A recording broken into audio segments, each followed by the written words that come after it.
Hello guys, maayong buntag. Naay baboy nakabuhi. Sakay tag-iya ni. Patinda ko pura buyag. Tuara tano. Mga estimated kilos ani guys, mga nani sa mga 90 kapin guro ni. Babae man. Kung mga alaga diri guys, mga kanding. Ano yung mga kanding nga buotan? Buotan kayo ni.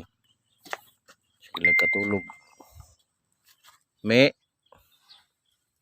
Gigutom na kami. Muna yung anak guys, duha. Giktan lang kay para dili mo adtog layo. Uy baka. Babay. Asa ang anak ani. Mag-unang anak guys. Tura jud ang baboy ba. Nakabuhi sa halwa.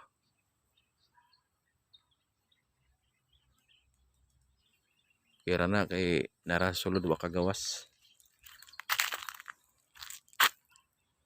Init kayong panahon diri guys. Kagahapon kay dagom kayo way adlaw karon murag nibalos jud ang adlaw panahon. Salamat sa pagtan-aw mga guys. May buntag.